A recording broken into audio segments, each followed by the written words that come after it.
नमस्कार दोस्तों, स्वागत है आपका इस चैनल पर। अगर दोस्तों आप हमारे चैनल पे नए हैं तो वीडियो को लाइक और चैनल को सब्सक्राइब कर लीजिए, जिससे हमारी वीडियो आप तक सबसे पहले पहुंचे। आज दोस्तों हम अपना एक नया चैप्टर चालू करने जा रहे हैं जिसका नाम है ट्रिग्नोमेट्री। क्या? ट्रिग्नोमेट्री, जिसे हम हिंदी में कहते हैं त्रिकोणमिति। ठीक है दोस्तों, सबसे पहले इसमें दोस्तों अगर हम नया चैप्टर चालू करने जा रहे हैं, दोस्तों हम एक नया चैप्टर अगर चालू करने जा रहे हैं तो सबसे पहले आपको इस त्रिकोणमिति के बारे में पता होना चाहिए। हाँ, कि त्रिकोणमिति आखिर किसे कहते हैं। ठीक है दोस्तों किसी भी त्रिभुज दोस्तों त्रिभुज के कोणों के साथ साथ उसकी भुजाओं के बारे में अध्ययन करना ही त्रिकोणमिति कहलाता है। दोस्तों त्रिभुज के कोणों के साथ साथ उसके भुजाओं के बारे में अध्ययन करना ही या उसके भुजाओं के बीच संबंध, कोणों और भुजाओं के बीच संबंध के बारे में अध्ययन करना ही त्रिकोणमिति कहलाता है। क्या कहलाता है? त्रिकोणमिति कहलाता है। ठीक है, तो इस त्रिकोणमिति में हम पहले शुरुआत से एकदम बेसिक से चीजों को सीखने की कोशिश करेंगे। दोस्तों इस त्रिकोणमिति जैसे चैप्टर में हम एकदम बेसिक से चीजों को सीखने की कोशिश करते हैं। ठीक है, कोई दिक्कत कोई परेशानी होगी नहीं। अब आइए दोस्तों, मैं आपको एकदम बेसिक से सिखाने की यहाँ पर कोशिश करता हूँ। ठीक है दोस्तों, आपको अच्छे तरीके से पता है कि एक समकोण त्रिभुज में एक हमारा लंब होता है, एक आधार होता है, एक कर्ण होता है। दोस्तों आपको अच्छी तरीके से पता है कि एक समकोण त्रिभुज में एक हमारा आधार होता है, एक लंब होता है, एक कर्ण होता है। ये बात तो पता है कहोगे? हाँ, ये बात हमें अच्छी तरीके से पता है। दोस्तों आपको अच्छी तरीके से ये बात पता है कि एक समकोण त्रिभुज में एक होता है आधार, एक होता है लंब, एक होता है कर्ण। ठीक है दोस्तों, जो आधार होता है उसे हम कहते हैं बेस। क्या कहते हैं? बेस कहते हैं। क्या कहते हैं दोस्तों? बेस कहते हैं। हाँ कि नहीं बोलिए? हाँ। और बेस को दोस्तों बी से दर्शाया जाता है। क्या दर्शाया जाता है? बी से दर्शाया जाता है। ठीक है, इसी प्रकार दोस्तों ये जो लंब है, समकोण त्रिभुज में जो लंब होता है उसे हम कहते हैं परपेंडिकुलर। क्या कहते हैं? परपेंडिकुलर कहते हैं। और परपेंडिकुलर कहते हैं, मतलब लंब को दोस्तों परपेंडिकुलर कहते हैं। और इसे दर्शाते हैं हम पी से। क्या दर्शाते हैं? पी से दर्शाते हैं। ठीक है, कोई दिक्कत कोई परेशानी को नहीं। इसी प्रकार दोस्तों ये जो कर्ण होता है इसे इंग्लिश में हम कहते हैं हाइपोटेनियस। क्या? हाइपोटेनियस कहते हैं। और इसे हम दर्शाते हैं एच से। क्या? एच से दर्शाते हैं। ठीक है, कोई दिक्कत कोई परेशानी होगी नहीं, हमें कोई दिक्कत कोई परेशानी नहीं। दोस्तों आपको अच्छी तरीके से पता है कि समकोण त्रिभुज में यहाँ पर जो बनने वाला कोण होता है वो 90 डिग्री का होता है। पता है कि नहीं कहोगे? हाँ, ये बात हमें अच्छी तरीके से पता है। दोस्तों आपको ये भी बात पता है कि कर्ण का इस कर्ण का जो स्क्वायर होता है, दोस्तों आपको ये भी बात पता है कि कर्ण का स्क्वायर जो होता है लंब के स्क्वायर कर्ण का जो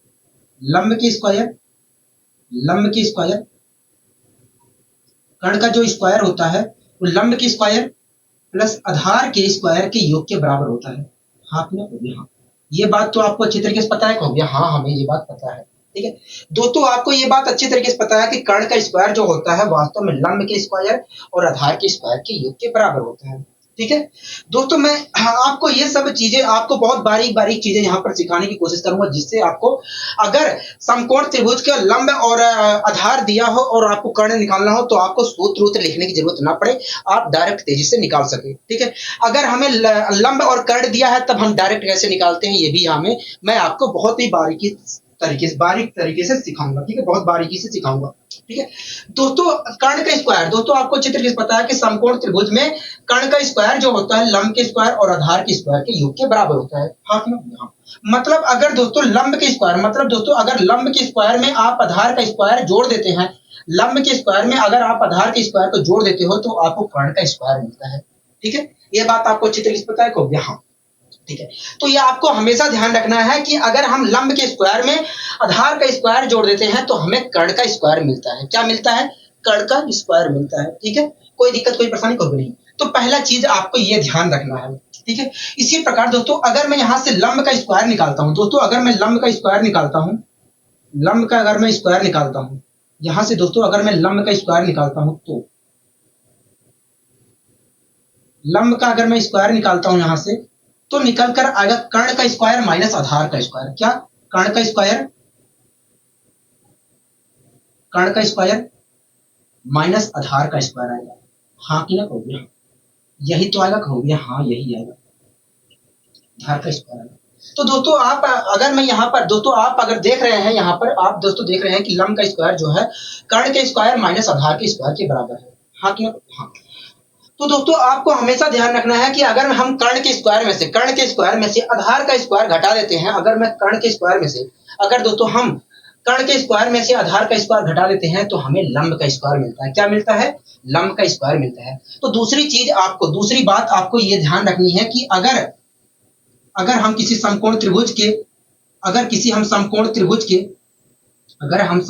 समकोण त्रिभुज के कर्ण के स्क्वायर में से आधार का स्क्वायर घटा देते हैं तो हमें लंब का स्क्वायर मिलता है। ठीक है। इसी प्रकार दोस्तों अगर मैं यहाँ से आधार का स्क्वायर निकालता हूँ, अगर दोस्तों मैं यहाँ से आधार का स्क्वायर निकालता हूँ तो आधार का स्क्वायर निकल कर आएगा कर्ण का स्क्वायर माइनस लंब का स्क्वायर। क्या? कर्ण का स्क्वायर माइनस लंब का स्क्वायर आएगा। ठीक है। कर्ण का स्क्वायर माइनस लंब का स्क्वायर आएगा। क्या निकल कर आएगा? कर्ण का स्क्वायर माइनस लंब का स्क्वायर आएगा। हाँ। तो दोस्तों आप देख रहे हैं कि कर्ण का आधार का स्क्वायर अगर हम निकालते हैं तो आधार का स्क्वायर जो है कर्ण के स्क्वायर माइनस लंब के स्क्वायर के बराबर है। हाँ।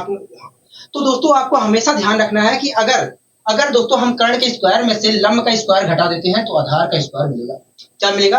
कर्ण के अगर स्क्वायर में से हम लंब का स्क्वायर घटा देते हैं तो आधार का स्क्वायर मिलेगा। तो दोस्तों आपको तीन बातें यहाँ पर ध्यान रखना है। तो दोस्तों आपको हमेशा तीन बातें यहाँ पर ध्यान रखना है कि अगर हम लंब के स्क्वायर में आधार का स्क्वायर जोड़ देते हैं तो कर्ण का स्क्वायर हमें प्राप्त होगा। इसी प्रकार अगर मैं कर्ण के स्क्वायर में से आधार का स्क्वायर घटा देता हूं तो हमें लंब का स्क्वायर मिलेगा। इसी प्रकार तीसरी बात आपको ध्यान रखनी है कि अगर हम कर्ण के स्क्वायर में से लंब का स्क्वायर घटा देते हैं तो आधार का स्क्वायर मिलेगा। ये तीनों बातें आपको अच्छी तरीके से पता होनी चाहिए। ठीक है। कोई दिक्कत कोई परेशानी नहीं, हमें कोई दिक्कत कोई परेशानी नहीं है। हमें यहाँ तक कोई दिक्कत कोई परेशानी नहीं है। आशा करता हूँ दोस्तों आपको परेशानी हुई भी नहीं होगी। ठीक है। कोई दिक्कत कोई परेशानी हुई नहीं होगी।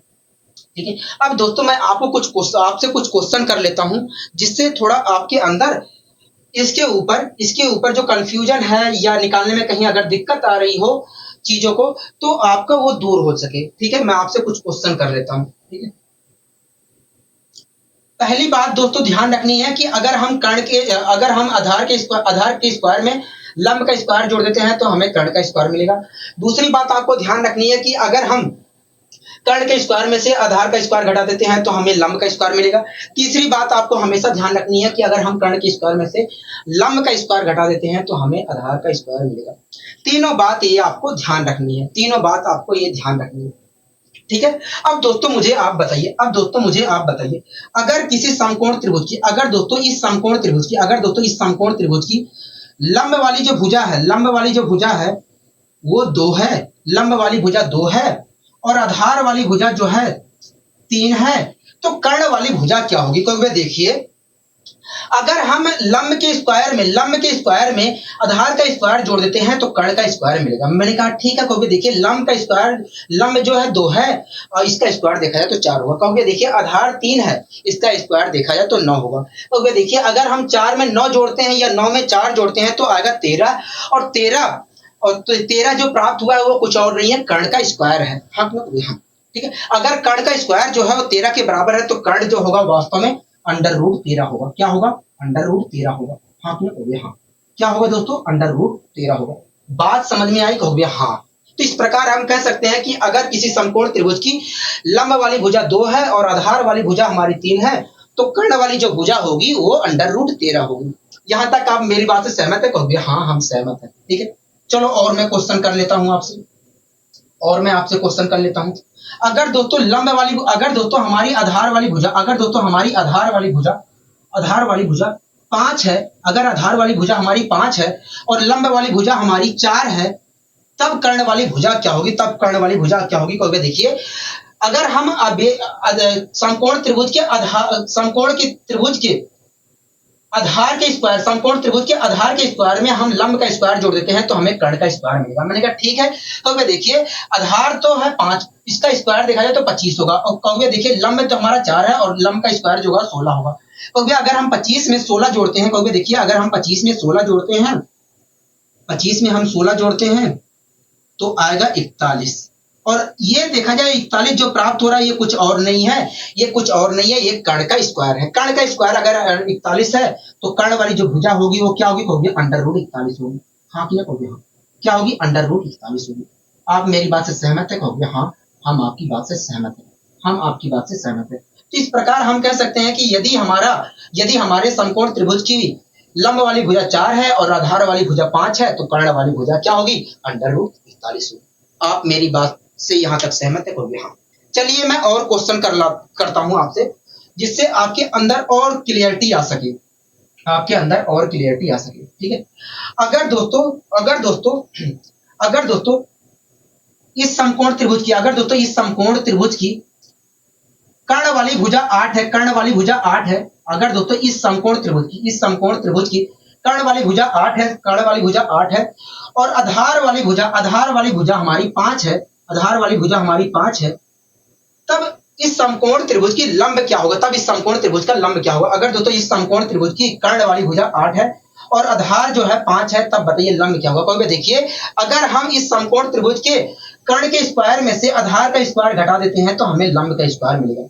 ठीक है, तो कर्ण का स्क्वायर क्या होगा? कहोगे देखिए कर्ण हमें 8 दिया है तो इस प्रकार कर्ण का स्क्वायर देखा जाए तो 64 होगा।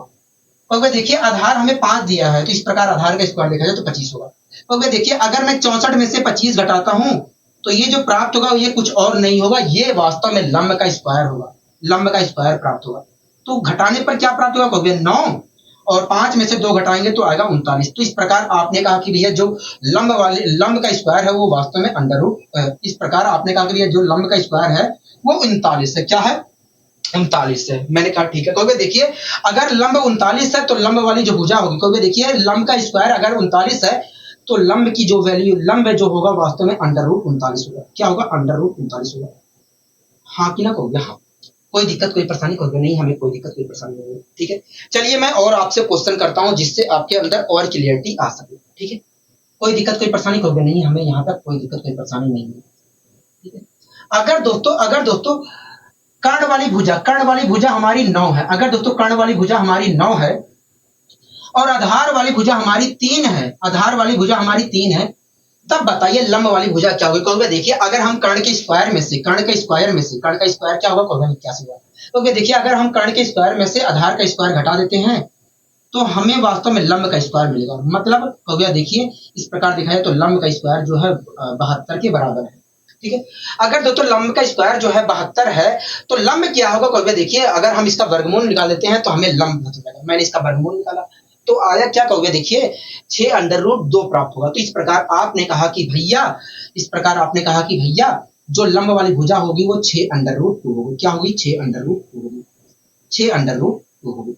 मैंने कहा बहुत अच्छे, आपने अच्छे तरीके से जवाब दिया है। ठीक है, कोई दिक्कत कोई परेशानी? कहोगे नहीं। आइए एक दो क्वेश्चन और करते हैं। ठीक है, यहाँ पर अब हम बेस निकालने की कोशिश करेंगे। ठीक है, कोई दिक्कत कोई परेशानी? कहोगे नहीं हमें कोई दिक्कत कोई परेशानी नहीं है। ठीक है, अगर दोस्तों इस समकोण त्रिभुज की कर्ण वाली भुजा 11 है, कर्ण वाली भुजा हमारी 11 है, कर्ण वाली भुजा हमारी 11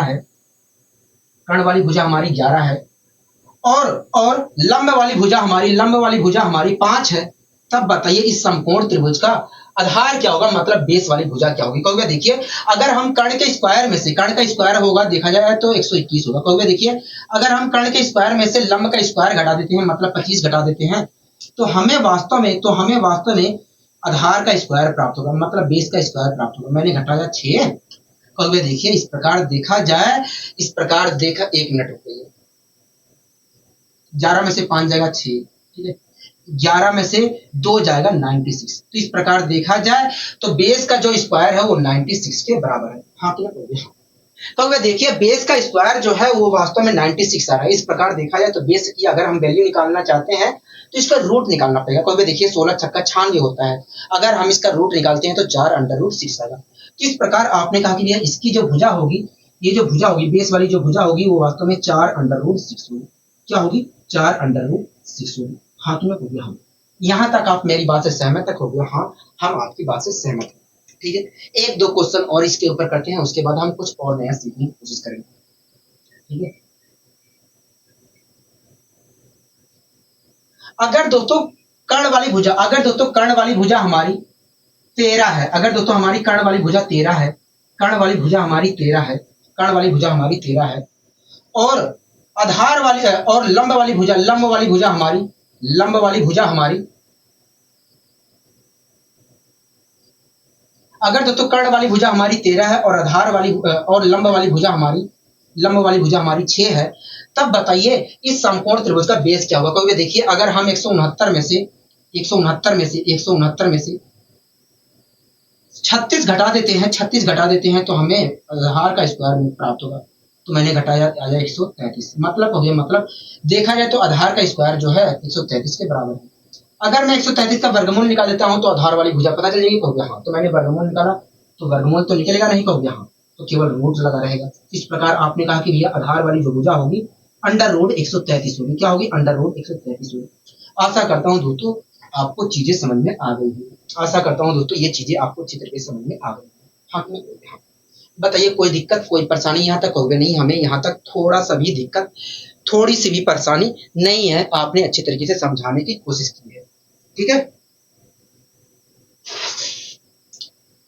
दोस्तों, आपको तो निकालना अच्छे तरीके से आ गया होगा कि अगर हमें कर्ण और लंब दिया जाता है तो हम आधार निकाल सकते हैं। कर्ण और लंब हमें पता है तो हम आधार निकाल सकते हैं। हाँ, अगर समकोण त्रिभुज में हमें लंब और आधार पता है तो हम कर्ण निकाल सकते हैं। इसी प्रकार कर्ण और बेस पता है तो हम लंब निकाल सकते हैं। कहोगे हाँ, लेकिन दोस्तों आप कुछ स्थितियों में आप दोस्तों बहुत तेजी से ये सब निकालने की भी जरूरत नहीं पड़ेगी। दोस्तों आप कुछ स्थितियों में आप और तेजी से निकाल सकते हैं, और तेजी से आप निकाल सकते हैं।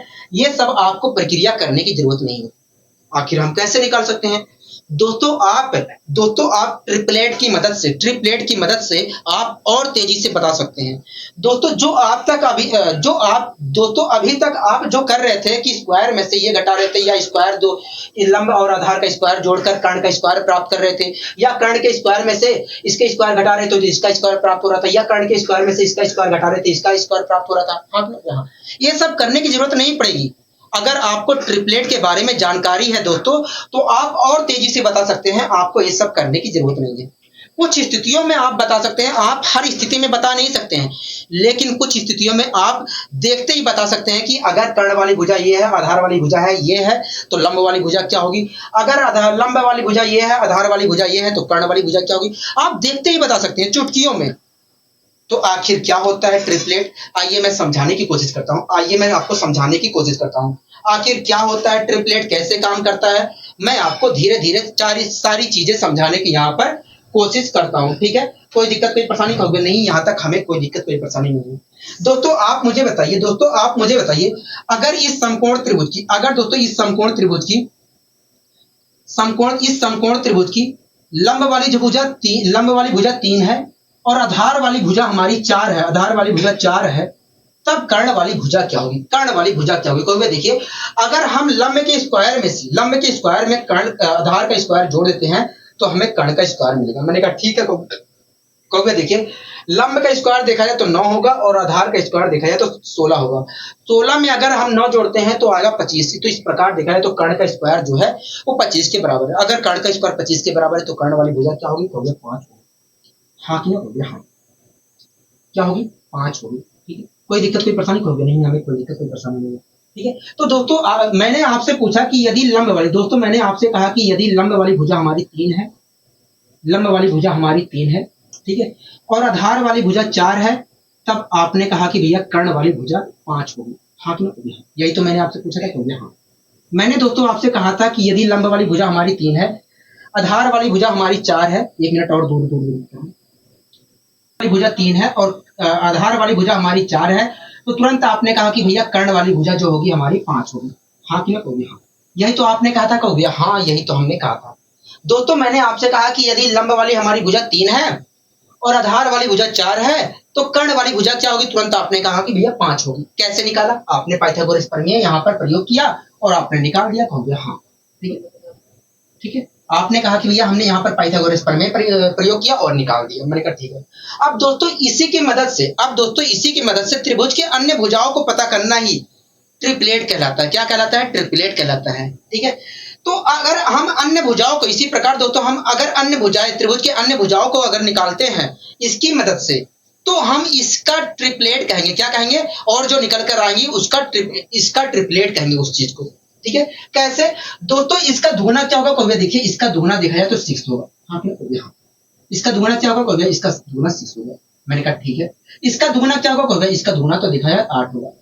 इसका मतलब दोस्तों यही है कि अगर समकोण त्रिभुज की लंब वाली भुजा हमारी 6 है और आधार वाली भुजा 8 है, आधार वाली भुजा 8 है, तो इसका दुगुना क्या होगा? इसकी दुगुना हमारा दिखा है तो 10 होगा। तो इस प्रकार जो कर्ण वाली भुजा होगी, इस प्रकार जो कर्ण वाली भुजा होगी वो 10 होगी। ठीक है। अगर दोस्तों हमारी समकोण त्रिभुज की लंब वाली भुजा हमारी 6 है, आधार वाली भुजा हमारी 8 है, तो कर्ण वाली जो भुजा होगी वो 10 होगी। तो हमने किसकी मदद से निकाला है? 3, 4, 5 की मदद से निकाला है। तो दोस्तों इसी को हम 3, 4, 5 की मदद से जो हम निकाल रहे हैं, इसी को हम ट्रिपलेट कहते हैं। क्या कहते हैं? ट्रिपलेट कहते हैं। आप इसी प्रकार और चीजें भी निकाल सकते हैं, जितना मन करे उतना बना सकते हैं, मल्टीपल ही बनेंगी। ठीक है। इसी प्रकार दोस्तों 3 का दोस्तों दुगुना हमने निकाल लिया। हो गया। हाँ, अगर मैं यहाँ पर तिगुना करके मैं निकालने की कोशिश करता हूँ। ठीक है। 3 से अगर मैं मल्टीप्लाई यहाँ पर करता हूँ तो आएगा क्या? 3 से मल्टीप्लाई करने पर कहोगे 3 3 9 आएगा। हाँ कि ना कहोगे? क्या आएगा? 9 आएगा। इसी प्रकार दोस्तों अगर मैं 4 से मल्टीप्लाई करता हूं तो क्या कहोगे? देखिए 4 से अगर हम मल्टीप्लाई करते हैं तो 12 आएगा। इसका मतलब दोस्तों यही है कि अगर समकोण त्रिभुज की लंब वाली भुजा हमारी 9 है और आधार वाली भुजा हमारी 12 है, तो जो कर्ण वाली भुजा होगी वो 15 होगी। क्या होगी? 15 होगी। समझ में आपको आया? कहोगे हाँ हमें समझ में आया।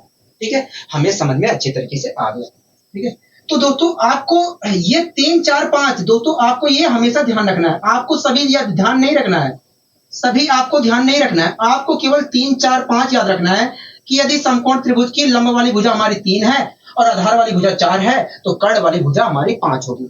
आपको ये जो हम अलग से बना रहे हैं, ये जो हम 3, 4, 5 की मदद से बना रहे हैं, इसे आपको ध्यान नहीं रखना है। केवल आपको बेस ध्यान रखना है, जिससे हम निर्माण कर रहे हैं उस चीज का आपको ध्यान रखना है। ठीक है।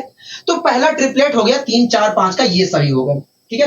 पहला ट्रिपलेट तो दोस्तों 3, 4, 5 का ट्रिपलेट ये सभी निकल कर आ गए। इसी प्रकार हम और निकाल सकते हैं। जैसे मैंने 4 से मल्टीप्लाई किया तो आया 12, 4 से इसमें मल्टीप्लाई करता हूं तो क्या आएगा? कहोगे 16 आएगा। मतलब अगर हमारी कर्ण लंब वाली भुजा 12 है और आधार वाली भुजा हमारी 16 है, तो कर्ण वाली जो भुजा होगी वो 20 होगी। इसी प्रकार हम और निकाल सकते हैं। ठीक है। तो पहला आपको याद रखना है 3, 4, 5 का ट्रिपलेट। क्या? पहला आपको याद रखना है 3, 4, 5 का ट्रिपलेट याद रखना है। ठीक है। इसी प्रकार दोस्तों दूसरा ट्रिपलेट आपको याद रखना है। इसी प्रकार दोस्तों दूसरा ट्रिपलेट आपको याद रखना है 5, 12, 13 का। क्या? 5, 12, 13 का। 5, 12, 13 का ट्रिपलेट याद रखना है। इसी प्रकार दोस्तों आपको 5, 12, 13 का भी ट्रिपलेट याद करना है। जैसे दोस्तों आपने 3, 4, 5 का प्रयोग करके ये सभी आपने निकाला है, वैसे ही हम 5, 12, 13 का भी प्रयोग करके अन्य सभी को निकाल सकते हैं। ठीक है। तो पहला आपको याद रखना है कि यदि किसी समकोण त्रिभुज की लंब वाली भुजा 3 है, आधार वाली भुजा 4 है, तो कर्ण वाली भुजा 5 होगी। इसके ऊपर दोस्तों हम बना सकते हैं ढेर सारे। इसी प्रकार दोस्तों आपको याद रखना है कि यदि किसी समकोण त्रिभुज की लंब वाली भुजा हमारी 5 है और आधार वाली भुजा 12 है, तो कर्ण वाली भुजा हमारी 13 होगी। ठीक है। इसी प्रकार दोस्तों हम 5, 12, 13 की मदद से भी अन्य प्रकार के अन्य भुजाओं का निर्माण कर सकते हैं। ठीक है। तो पहला ट्रिपलेट आपको याद रखना है 3, 4, 5 का। 3, 4, 5 बेस याद रखना है। दूसरा आपको याद रखना है कि 5, 12, 13 के माध्यम से भी हम बना सकते हैं और सारे। इसी प्रकार दोस्तों आपको याद रखना है किसका ट्रिपलेट? बेस आपको याद रखना है, केवल बेस आपको ध्यान रखना है। ठीक है। बेस आपको ध्यान रखना है। इसी प्रकार दोस्तों आपको ध्यान रखना है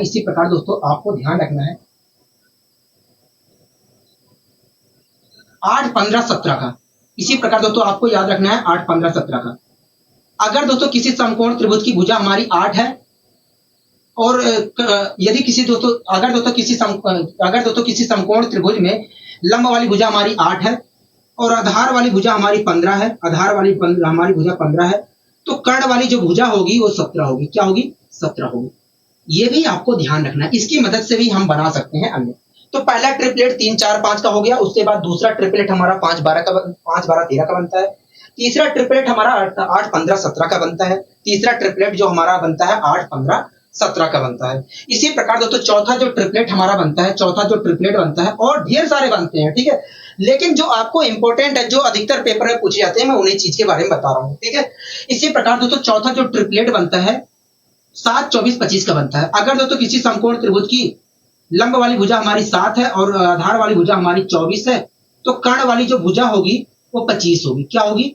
25 होगी। दोस्तों ये जो सभी लिखवा रहा हूं मैं, ये सभी पाइथागोरस प्रमेय को फॉलो करते हैं। क्या? पाइथागोरस प्रमेय को फॉलो करते हैं। ठीक है, कोई दिक्कत कोई परेशानी हो गया नहीं, हमें यहाँ तक कोई दिक्कत कोई परेशानी नहीं है, कोई दिक्कत कोई परेशानी नहीं है। ठीक है, आशा करता हूँ दोस्तों ये चीजें समझ में आई होंगी। ठीक है, आशा करता हूँ दोस्तों ये चीजें समझ में अच्छे तरीके से आपको आई होंगी। ठीक है, तो पहला ट्रिपलेट आपको याद रखना है कि 3 4 5 का ट्रिपलेट आपको बेस याद रखना है कि तीन, अगर किसी समकोण त्रिभुज की भुजा हमारी समकोण त्रिभुज में लंब वाली भुजा हमारी 3 है, आधार वाली भुजा 4 है, तो कर्ण वाली भुजा 5 होगी। दूसरा आपको ट्रिपलेट याद रखना है 5 12 13 का। अगर समकोण त्रिभुज में किसी समकोण त्रिभुज की लंब वाली भुजा 5 है, आधार वाली भुजा 12 है, तो कर्ण वाली भुजा हमारी 13 होगी। इसी प्रकार किसी समकोण त्रिभुज में अगर लंब वाली भुजा हमारी 8 है, आधार वाली 15 है और कर्ण वाली तब होगी 17। इसी प्रकार अगर समकोण त्रिभुज में लंब वाली भुजा 7 है, आधार वाली 24 है, तो कर्ण वाली होगी 25। इसी प्रकार दोस्तों आपको एक और याद रखना है। आपको इतने सारे याद नहीं रखने हैं, केवल 4 ही 5 का याद रखना है, 4 5 बेस याद रखना है। उसी के ऊपर सारे क्वेश्चन अधिकांश बनते हैं। ठीक है, जहां पर दूसरा कोई आ जाएगा वहां पर हम निकाल लेंगे अपने मेथड से हम तेजी से निकाल सकते हैं। ठीक है, लेकिन दोस्तों कुछ स्थितियों में आप तेजी से निकाल सकते हैं, तो उन स्थितियों को आपको ध्यान रखना है। ठीक है, इसी प्रकार दोस्तों पांचवा आपको मैं बता देता हूं ट्रिपलेट किसका होता है। अगर दोस्तों किसी समकोण त्रिभुज की लंब वाली भुजा 9 है, लंब वाली भुजा हमारी 9 है और आधार वाली भुजा हमारी 40 है, तो कर्ण वाली जो भुजा होगी वो 41 होगी। क्या होगी? 41 होगी। ठीक है, तो आपको ये सभी याद रखना है, लेकिन हमें कैसे इनके ऊपर क्वेश्चन आएंगे, कैसे हम तेजी से बनाएंगे, कैसे हम पता करेंगे, आइए इस चीज को मैं यहाँ पर समझाने की कोशिश करता हूँ कि कैसे इनके ऊपर क्वेश्चन आएंगे और कैसे हम तेजी से जवाब दे सकते हैं। हमें केवल बेस याद रखना है, 3 4 5 बेस याद रखना है, 5 12 13 याद रखना है, 8 15 17 याद रखना है, 7 24 25 याद रखना है, 9 40 41 याद रखना है। ये बेस याद रखना है। ठीक है, ये बेस याद रखना है। और आइए मैं आपको समझाने की कोशिश करता हूं कि कैसे हम तेजी से, अगर हमें बेस याद है तो हम तेजी से कैसे जवाब दे सकते हैं। ठीक है, अगर कर्ण और लंब वाली भुजा दिया जाता है तो आधार वाली भुजा कैसे निकाल सकते हैं, अगर लंब और आधार दिया जाता है तो कर्ण वाली तेजी कैसे निकाल सकते हैं। तो हम यहाँ पर समझने की कोशिश करेंगे कि अगर हमें ये बेस याद है, ट्रिपलेट की बेस याद है, तो हम कैसे यहाँ पर चीजों को डील करेंगे तेजी से निकालने के लिए। ठीक है, कोई दिक्कत कोई परेशानी तो नहीं, हमें कोई दिक्कत कोई परेशानी नहीं है। आशा करता हूँ दोस्तों ये चीजें समझ में आ गई हैं। ठीक है, अब दोस्तों मैं यहाँ पर आपको समझाने की कोशिश करता हूँ। ठीक है, आपको मैं यहाँ पर समझाने की कोशिश करता हूँ। दोस्तों अगर दोस्तों इस समकोण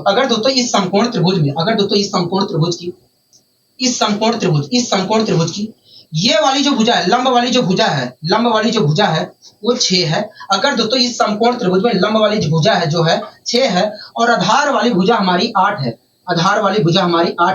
तो कर्ण वाली भुजा क्या होगी? अगर दोस्तों आपको ट्रिपलेट याद है तो आप यहाँ पर प्लग झपकते ही बता सकते हैं कि भैया कर्ण वाली भुजा क्या होगी। आइए मैं समझाने की कोशिश करता हूँ कैसे हम बता सकते हैं। दोस्तों हमें लंब कितना दिया है कहोगे, देखिए लंब हमें समकोण त्रिभुज का लंब क्या दिया है कहोगे, देखिए समकोण त्रिभुज का लंब हमें कहा है कि 6 है। ठीक है, आधार क्या कहा है कहोगे, देखिए आधार कहा है कि 8 है। आप इसका अनुपात लीजिए। अगर मैं यहाँ पर अनुपात लेता हूँ, तो अनुपात क्या कहोगे, 3 आएगा, 4 आएगा, 5 3 4 आएगा। हाँ कि ना? ये क्या था कहोगे, लंब था, ये क्या था, आधार था।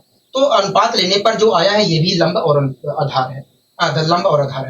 जब दोस्तों समकोण त्रिभुज का लंब 3 होता है और आधार 4 होता है, तो कर्ण वाली भुजा क्या होती है कहोगे, कर्ण वाली भुजा हमारी 5 होती है। बेस आपको याद है 3 4 5 कहोगे, हाँ याद है। ठीक है दोस्तों, जब समकोण त्रिभुज की लंब वाली भुजा हमारी 3 होती है और आधार वाली भुजा हमारी 4 होती है, तो कर्ण क्या होता है कहोगे, 5 होता है।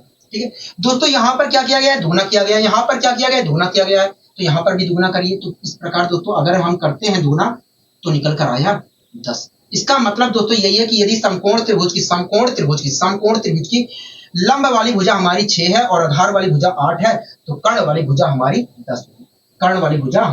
10 होगी। ऐसा नहीं है कि आपको अलग से जाकर ऐसे करना पड़ेगा,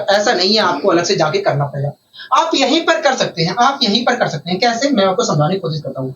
दोस्तों हमें यहाँ पर आधार और लंब पता है, हाँ मैं यहाँ पर अनुपात, दोस्तों हमें यहाँ पर लंब और आधार पता है। ठीक है, हम यहाँ पर अनुपात ले लेते हैं। अगर मैं इसे डिवाइड करता हूं तो क्या आएगा, कहोगे 3 आएगा। यहां पर अगर मैं डिवाइड करता हूं तो क्या आएगा, कहोगे 4 आएगा। दोस्तों आप मुझे बताइए, जब समकोण त्रिभुज का लंब हमारा 3 होता है और आधार हमारा 4 होता है, तो कर्ण वाली भुजा क्या होती है, कहोगे 5 होती है। क्या होती है, 5 होती है। हाँ कि ना, कहोगे हाँ। यही तो होती है, कहोगे हाँ। कर्ण वाली भुजा क्या होती है, 5 होती है। दोस्तों ये जो लिखा गया है, ये 3 का कितना है, कहोगे दुगना है। ये जो लिखा गया है, ये 4 का कितना है, कहोगे दुगना है। तो यहाँ पर जो 5 आ रहा है वो यहाँ पर जो दोस्तों कर्ण आएगा वो 5 क्या होगा, कहोगे दुगना होगा। इस प्रकार हम कह सकते हैं कर्ण वाली जो भुजा है वो वास्तव में 10 होगी। हाँ कि ना। तो दोस्तों आपने खुद देखा कि कितने तेजी से हमने यहाँ पर जवाब दिया। हाँ कि ना। हाँ, आइए हम और क्वेश्चन करने की कोशिश करते हैं। आइए मैं आपसे और क्वेश्चन करने की कोशिश करता हूँ, ठीक है। कोई दिक्कत कोई परेशानी, कहोगे नहीं हमें यहाँ तक कोई दिक्कत कोई परेशानी नहीं है। थोड़ा मैं इंक डाल लेता हूँ।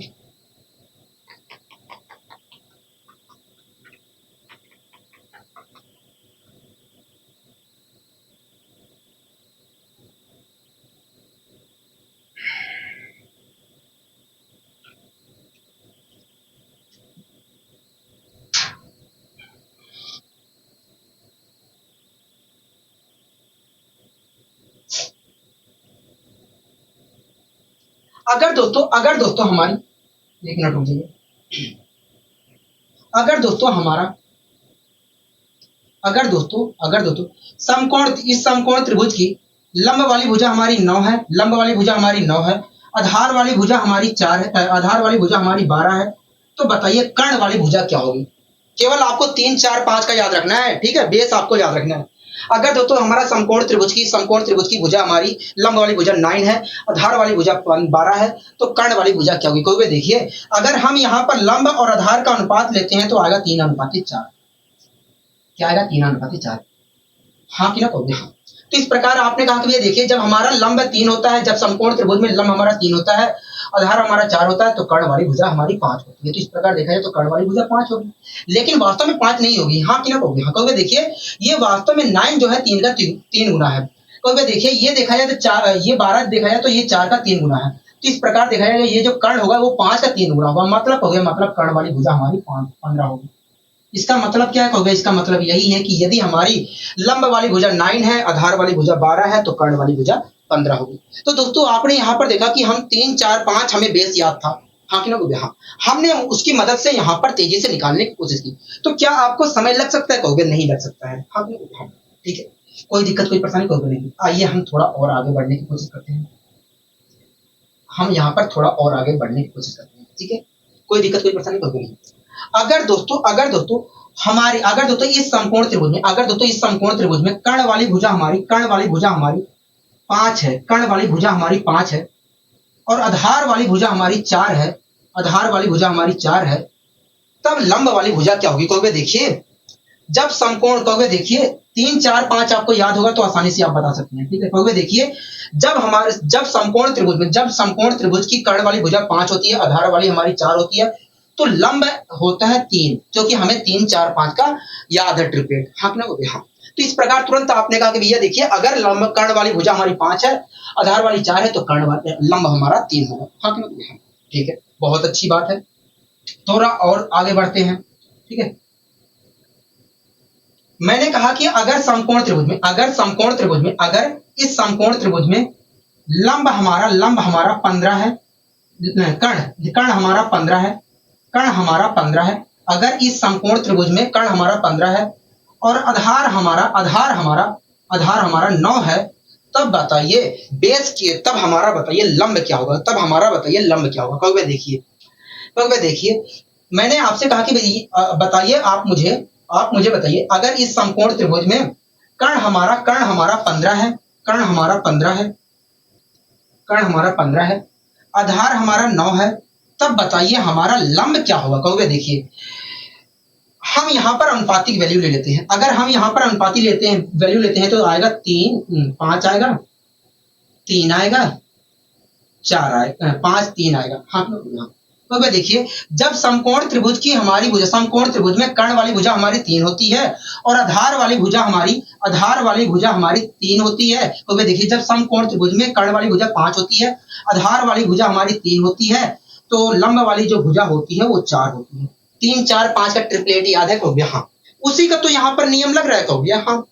तो दोस्तों आपने कहा कि देखिए जब समकोण त्रिभुज में कर्ण वाली भुजा हमारी 5 होती है, लंब वाली भुजा हमारी आधार वाली भुजा 3 होती है, तो लंब वाली भुजा हमारी 4 होती है। मैंने कहा बहुत अच्छे। तो देखिए यहाँ पर देखा जाए तो 3 गुना लिखा है, यहाँ पर भी 3 गुना है, तो ये भी 3 गुना होगा।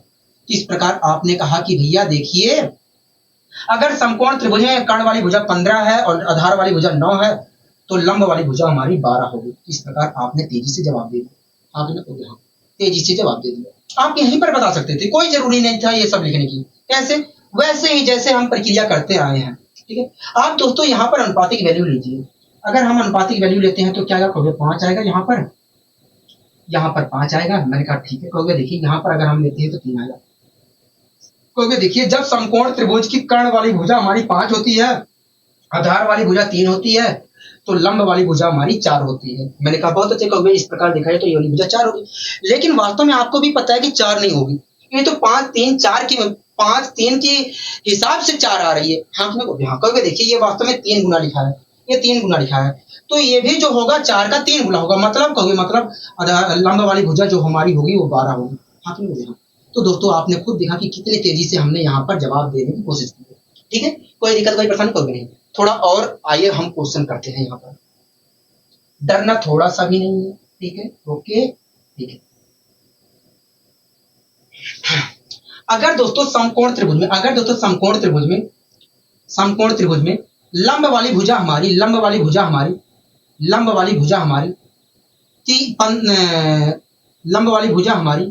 15 है, आधार वाली भुजा हमारी 8 है, तो कर्ण वाली भुजा क्या होगी? कहोगे देखिए ये वास्तव में कहोगे देखिए जब हमारा समकोण त्रिभुज में लंब वाली भुजा 15 होती है, आधार वाली भुजा 8 होती है, तो कर्ण वाली भुजा हमारी 17 होती है। कहोगे देखिए ये वास्तव में ट्रिपलेट ही पूछ लिया है। हाँ तो ना यहाँ ये 8 15 और 17 के जो ट्रिपलेट होता है वही वास्तव में पूछ लिया है। हाँ तो यहाँ तो ये तो आपको याद होना चाहिए था कि अगर हमारी समकोण त्रिभुज में लंब वाली भुजा 15 है, आधार वाली 8 है, तो कर्ण वाली 17 होगी। ये तो आपको याद होना चाहिए था। तो हाँ कोई बात नहीं, हम दूसरा यहाँ पर इसी के ऊपर क्वेश्चन कर लेते हैं। अब आप मुझे बताइए दोस्तों, अगर समकोण त्रिभुज में लंब वाली भुजा हमारी 16 है, आधार वाली हमारी 30 है, तो कर्ण वाली भुजा क्या होगी? कहोगे देखिए हम यहाँ पर अनुपात ले लेते हैं। मैंने कहा ठीक है। कहोगे देखिए अगर हम अनुपात लेते हैं तो यहाँ पर आया 8, यहाँ पर आया 15। मैंने कहा बहुत अच्छे। कहोगे देखिए हमें 8 15 और 17 का ट्रिपलेट याद है। मैंने कहा बहुत अच्छे। कहोगे देखिए जब हमारी समकोण त्रिभुज में लंब वाली भुजा हमारी 8 होती है और आधार वाली भुजा 15 होती है, तो कर्ण वाली भुजा हमारी 17 होती है। मैंने कहा ठीक है। कहोगे देखिए ये 8 15 के अनुसार आ रहा 17 कर्ण, वास्तव में 17 नहीं होगा। मैंने कहा ठीक है। कहोगे देखिए ये वास्तव में दुगुना लिखा है, ये भी दुगुना लिखा है, तो इस प्रकार देखा जाए तो ये भी 17 का दुगुना होगा। मतलब कर्ण वाली भुजा हमारी 34 होगी। हाँ हाँ तो दोस्तों आपने खुद देखा कि यहाँ पर हमने 18 और 15 और 17 के ट्रिपलेट के माध्यम से कितनी जल्दी हमने जवाब दे दिया कि अगर लंब वाली भुजा 16 है, आधार वाली 30 है, तो कर्ण वाली 34 होगा। ठीक है, तो कर्ण वाली जो भुजा हमारी होगी वो 34 होगी। हाँ कितना तेजी से आपने देखा कि हमने यहाँ पर जवाब देने की कोशिश की है। ठीक है, कोई दिक्कत नहीं है। थोड़ा और आगे हम बढ़ते हैं। ठीक है, अगर दोस्तों इस समकोण त्रिभुज में कर्ण वाली भुजा हमारी 51 है। कर्ण वाली भुजा हमारी 51 है। जब दोस्तों बड़ी वैल्यू आए तब आप अनुपातिक वैल्यू लेकर देखने की कोशिश करिए। ठीक है, क्योंकि दोस्तों जो बड़ी वैल्यू होती है वास्तव में वो ट्रिपलेट पर ही आधारित होती हैं। अगर दोस्तों समकोण त्रिभुज में कर्ण वाली भुजा 51 है और आधार लंब वाली भुजा हमारी 45 है,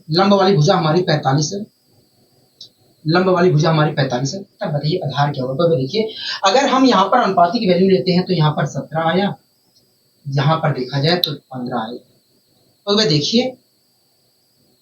देखिए हमें 8 15 17 का ट्रिपलेट याद है। मैंने कहा ठीक है। कहोगे देखिए जब कर्ण वाली भुजा 5 15 होती है, कहोगे देखिए जब समकोण त्रिभुज में कर्ण हमारा 17 होता है और लंब हमारा 15 होता है, तो आधार हमारा 8 होता है। तो इस प्रकार आपने कहा कि 17 और 15 के हिसाब से देखा जाए तो हमारा आधार वाली भुजा 8 होगी। हाँ कि ना? हाँ। मैंने कहा ठीक है। कहोगे देखिए ये तो 17 और 15 के हिसाब से आधार वाली भुजा हमारी 8 आ रही है, वास्तव में 8 नहीं होगी। मैंने कहा ठीक है। कहोगे देखिए ये 3 गुना है, ये 3 गुना है, तो ये भुजा भी जो होगी वो 3 गुनी होगी, मतलब हो गया, मतलब 8 का 3 गुना हम करेंगे तो 24। इस प्रकार आपने कहा कि यह आधार वाली जो भुजा होगी वो 24 होगी। हाँ कि नहीं, यहाँ क्या होगी 24 होगी। इस प्रकार आपने कहा कि यह देखिए, अगर समकोण त्रिभुज में लंब वाली भुजा 45 है, कर्ण वाली भुजा 51 है, तो आधार वाली जो भुजा होगी वो 24 होगी। मैंने कहा बहुत अच्छा, कोई दिक्कत कोई परेशानी होगी नहीं, हमें कोई दिक्कत कोई परेशानी नहीं है। आशा करता हूँ दोस्तों यहाँ तक चीजें समझ में आ रही है, ठीक है। कोई दिक्कत कोई परेशानी होगी नहीं, हमें यहाँ तक कोई दिक्कत कोई परेशानी नहीं। अब दोस्तों एक चीज और मुझे बता दीजिए, एक चीज और मुझे बता दीजिए, अगर दोस्तों इस समकोण त्रिभुज में, अगर दोस्तों इस समकोण त्रिभुज में लंब वाली भुजा हमारी 4 है, लंब वाली भुजा हमारी 4 है, और बेस वाली भुजा बेस वाली भुजा हमारी 7.5 है, तो कर्ण वाली भुजा क्या होगी? क्योंकि देखिए हम यहाँ पर अगर हमें पता करना है तो हम एक बार देख लेते हैं अनुपातिक वैल्यू लेकर।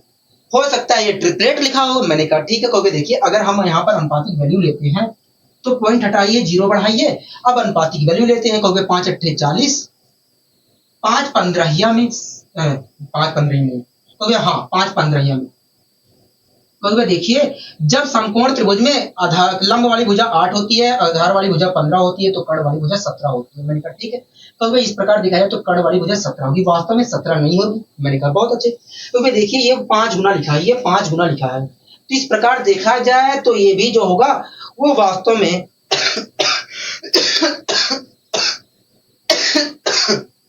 एक मिनट, क्योंकि देखिए ये वास्तव में 5, क्योंकि देखिए ये वास्तव में 5 गुना तो लिखा है, लेकिन एक अंक बाद पॉइंट लगा। मैंने कहा ठीक है, क्योंकि देखिए ये 5 गुना तो लिखा है, लेकिन वास्तव में 0 नहीं था, मतलब पॉइंट लगा है। हाँ हो गया, 0 नहीं था, हाँ हो गया, मतलब मैं कह सकता हूँ 4 के बाद पॉइंट लगा हो गया।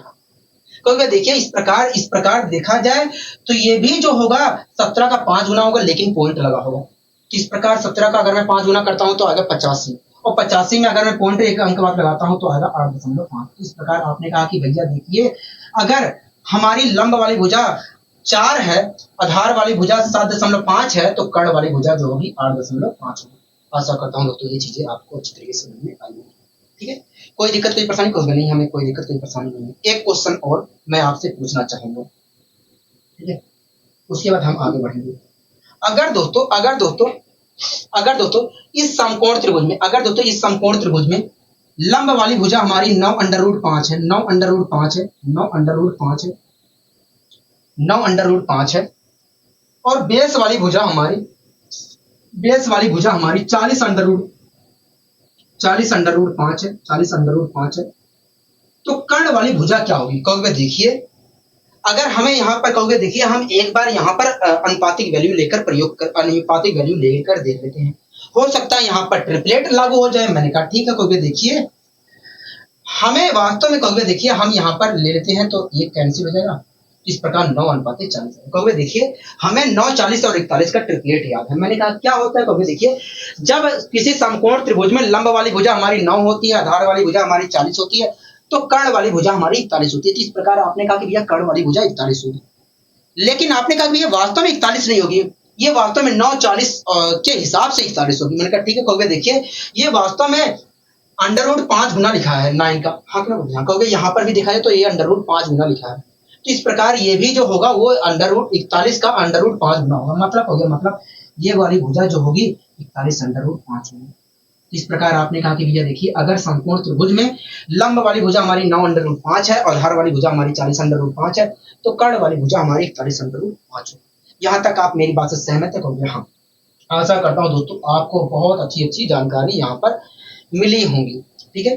कोई दिक्कत कोई परेशानी होगी नहीं, हमें कोई दिक्कत कोई परेशानी नहीं है, हमें यहाँ पर कोई दिक्कत कोई परेशानी नहीं है, ठीक है। अब दोस्तों मैं आपको और कुछ नई चीजें सिखाने की कोशिश करता हूँ, ठीक है। आपको कुछ और नई चीजें सिखाने की कोशिश करता हूँ, ठीक है।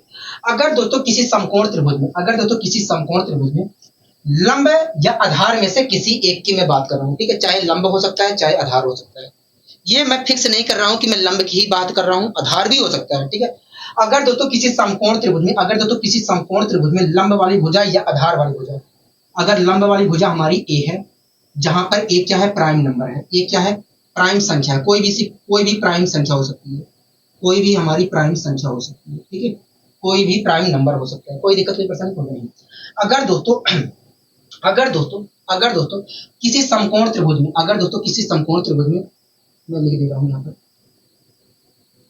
अगर दोस्तों किसी समकोण त्रिभुज में लंब वाली भुजा हमारी ए है, लंब वाली भुजा हमारी ए है, जहां पर ए क्या है, प्राइम नंबर है, ठीक है। तो ऐसी स्थिति में आधार वाली जो भुजा होगी, ऐसी स्थिति में आधार वाली जो भुजा होगी, आधार वाली जो भुजा होगी वो वास्तव में ए स्क्वायर माइनस 1/2 होगी। क्या होगी, आधार वाली जो भुजा होगी ए स्क्वायर माइनस 1/2 होगी।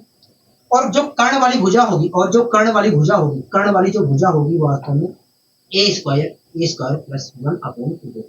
ये आपको ध्यान रखना है, ये आपको ध्यान रखना है, ये बात आपको ध्यान रखना है, ठीक है। अगर दोस्तों किसी समकोण त्रिभुज में लंब वाली भुजा हमारी ए है, तो आधार वाली जो भुजा होगी, ये वाली जो भुजा होगी, ये वाली जो भुजा होगी हमारी ए स्क्वायर माइनस 1/2 होगी। और जो कर्ण वाली भुजा होगी वास्तव में ए स्क्वायर प्लस 1/2 होगी, ठीक है। ऐसा नहीं है कि लंब हो, अगर मैं ये भी बात कहता तब भी वो बात सही होती है। अगर मैं कहता कि किसी समकोण त्रिभुज में आधार वाली भुजा हमारी ए है, तो ऐसी स्थिति में लंब वाली भुजा हमारी ए स्क्वायर माइनस 1/2 होती और कर्ण वाली भुजा हमारी जो है ए स्क्वायर प्लस 1/2 होती, ठीक है। दोस्तों आपको ये बात हमेशा अच्छे तरीके से पता होना चाहिए। आपको ये बात, मुझे विश्वास है, पता भी होगा कि किसी भी समकोण त्रिभुज में कर्ण वाली जो भुजा होती है सबसे बड़ी भुजा होती है, ठीक है। सबसे बड़ी भुजा जो होती है कर्ण वाली होती है। और इसके और इन दोनों में से चाहे ये बड़ी हो सकती है, चाहे ये बड़ी हो सकती है, लेकिन सबसे बड़ी वाली भुजा जो होगी वास्तव में कर्ण वाली ही होगी, कर्ण वाली भुजा सबसे बड़ी होगी, ठीक है। कोई दिक्कत, कोई परेशानी, कोई भी नहीं। दोस्तों आपको हमेशा ध्यान रखना है कि यदि किसी समकोण त्रिभुज में लंब वाली भुजा हमारी ए है, जहां पर ए क्या है, प्राइम संख्या हो सकती है, ठीक है। तो ऐसी स्थिति में आधार वाली जो भुजा होगी ए स्क्वायर माइनस 1 होगी, कर्ण वाली जो भुजा होगी ए स्क्वायर प्लस 2 होगी, ठीक है। अब दोस्तों मुझे बताइए, अगर किसी समकोण त्रिभुज में, अगर दोस्तों किसी समकोण त्रिभुज में लंब वाली भुजा हमारी 7 है, लंब वाली हमारी भुजा 7 है, लंब वाली भुजा हमारी 7 है, तो आधार वाली भुजा क्या होगी, कहोगे देखिए, अगर किसी समकोण त्रिभुज में लंब वाली भुजा हमारी 7 है, तो ऐसी स्थिति में आधार वाली जो भुजा होगी 7 का स्क्वायर करेंगे तो 49 में से 1 घटाया 48 को भाग दिया 2 से तो आया 24। इस प्रकार आपने कहा कि भैया 24 होगी, ठीक है। और कर्ण वाली भुजा क्या होगी, कहोगे देखिए 24 में हम 1 जोड़ देते हैं तो आएगा 25। तो इस प्रकार आपने कहा कि भैया 25 होगी, हाँ कि ना। अगर आप दोस्तों आधार निकाल लिए हैं तो कर्ण निकालने के लिए आप जोड़ दीजिए, या आपका दिल कर रहा है तो आप निकाल लीजिए, बात वहीं पर पहुंचेगी, कोई दिक्कत, कोई परेशानी वाली बात नहीं है। इस प्रकार आपने कहा कि भैया देखिए, अगर किसी समकोण त्रिभुज में लंब वाली भुजा 7 है तो आधार वाली भुजा 24 होगी, कर्ण वाली भुजा 25 होगी, ठीक है। कोई दिक्कत, कोई परेशानी तो नहीं। इसकी मदद से दोस्तों हम बहुत बड़ी बड़ी संख्याओं को कर सकते हैं, अगर हमें पता है तो, ठीक है। अगर दोस्तों किसी समकोण त्रिभुज में, जरूरी नहीं है, मैं पहले ही बता दिया हूं, लंब आधार भी हो सकता है ए, आधार अगर ए है तो कर्ण लंब हमारा ए स्क्वायर माइनस 1/2 होगा और कर्ण तो हमारा यही रहेगा, ठीक है। अगर दोस्तों किसी समकोण त्रिभुज में लंब वाली भुजा हमारी 11 है, लंब वाली भुजा हमारी 11 है, तो आधार वाली भुजा क्या होगा, क्योंकि देखिए अगर हम 11 का स्क्वायर करते हैं तो 121 आएगा, उसमें से 1 घटाते हैं तो 120 आएगा, 120 का आधा करेंगे तो आएगा 7। तो इस प्रकार आपने कहा कि ये 7 होगा। अगर दोस्तों किसी समकोण त्रिभुज में हमारी लंब वाली भुजा 11 है तो आधार वाली भुजा 60 होगी, और कर्ण वाली भुजा क्या होगी, कहोगे देखिए अगर हम 60 में 1 जोड़ देते हैं तो आएगा 61। तो इस प्रकार आपने कहा कि 61 होगा, हाँ कि ना बोलिए। तो इस प्रकार आप दोस्तों तेजी से जवाब भी दे सकते हैं, हाँ कि ना बोलिए। बताइए कोई दिक्कत, कोई परेशानी, कहोगे नहीं हमें कोई दिक्कत, कोई परेशानी नहीं है, ठीक है। आशा करता हूँ दोस्तों ये चीजें समझ में अच्छे तरीके से आई हैं। अब दोस्तों यहाँ पर भी हम तेजी से करने की कोशिश करते हैं, ठीक है। अब दोस्तों आपको खुद पहचानना है क्या चीज है क्या नहीं है, ठीक है।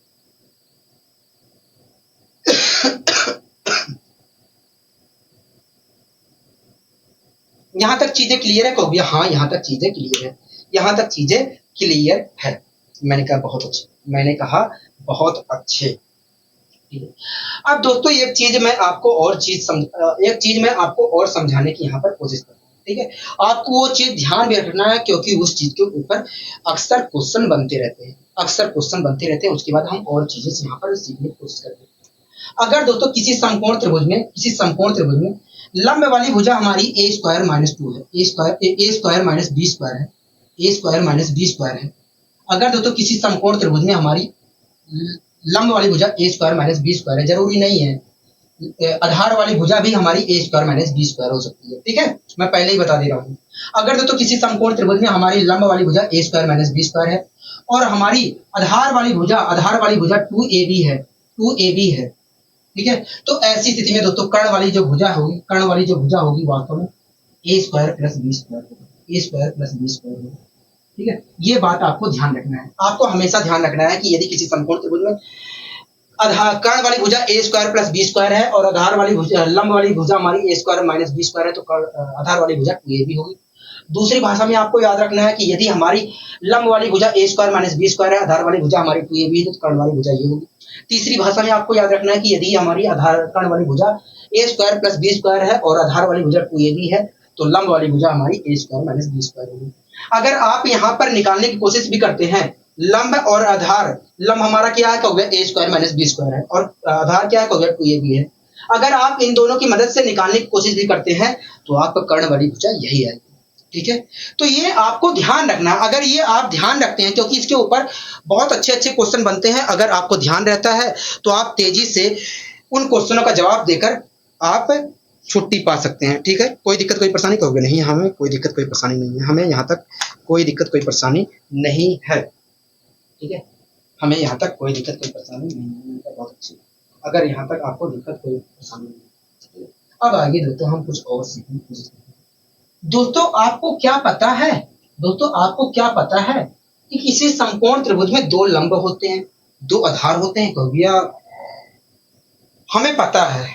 मैंने कहा कि अगर पता है तो अच्छी बात है, अगर नहीं पता है तो आज से आप जान लीजिए किसी भी समकोण त्रिभुज में 2 लंब होते हैं, 2 आधार होते हैं, लेकिन एक ही कर्ण होता है, एक ही कर्ण होता है, ठीक है।